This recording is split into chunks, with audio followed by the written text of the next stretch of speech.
These are the various PCBs that we're going to understand today. But first, let's quickly understand what PCBs actually are. Printed circuit boards are flat boards that hold and connect all the electronic components inside a device.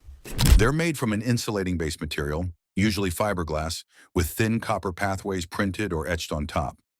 These copper tracks act like tiny roads, carrying electrical signals between components such as resistors, capacitors, and chips. In simple terms, a PCB allows electricity to flow in a controlled way, making sure every part of the circuit communicates properly. Without printed circuit boards, modern electronics simply wouldn't exist. Now let's start with the simplest one, the single-sided PCB. This type has only one layer of copper on one side of the board, while the other side holds the components. The copper layer creates the pathways that carry electrical signals between components. These PCBs are low cost and easy to design, making them ideal for basic devices like LED lights, calculators, and toys. The downside is that they can't handle complex circuits, since there's limited space for connections. Next up, we have the double-sided PCB. As the name suggests, this one has copper layers on both sides of the board. Small holes called vias connect the top and bottom layers, allowing signals to pass between them. This makes double-sided PCBs more versatile and powerful than single-sided ones. You'll find them in devices like keyboards, mice, and inverters. However, they're a bit harder and more expensive to manufacture. Now let's move to the multi-layer PCB. These are made up of 3 or more copper layers stacked together, separated by insulating materials. Each layer is connected through vias, allowing very dense and complex circuit designs. Multi-layer PCBs are used in computers, smartphones, and routers, basically anywhere high performance and compact size are needed. Then there's the rigid PCB, which is the most common type found in everyday electronics. It's made from a hard material like fiberglass, which keeps the board solid and gives it strength. The best example is the green circuit board you see inside a TV or computer. These are durable, reliable, and hold components firmly in place. But not all PCBs are rigid. The flexible PCB is made from bendable materials like polyamide. These boards can twist and fold without breaking, making them perfect for compact or curved devices. You'll find them inside cameras, foldable phones, and wearables like smartwatches.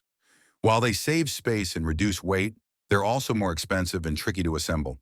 Combining the best of both worlds, we have the Rigid Flex PCB. This design includes both rigid and flexible sections within the same board. The flexible part connects the rigid sections, allowing better design freedom in compact gadgets.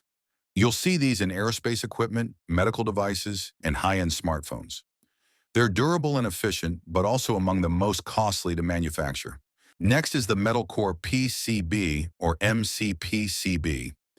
Unlike other PCB that use fiberglass, these use a metal base, usually aluminum, to help conduct heat away from components that makes them ideal for high-power circuits like automotive electronics. They handle heat very well, but their metal base makes them heavier and harder to shape compared to standard boards. Then we have the high-frequency PCB. These are made for circuits that transmit signals at very high frequencies, usually above 1 gigahertz.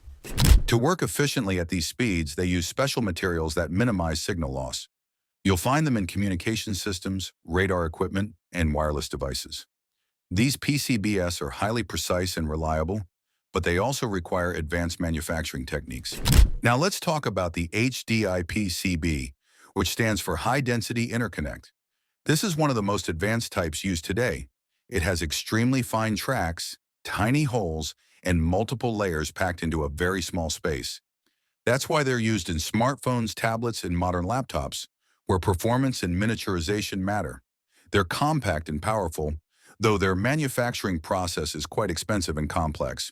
And that wraps up all the major types of printed circuit boards. If you found this video helpful, don't forget to subscribe, because more educational videos will be dropping soon. Thanks for watching, and I'll see you in the next one.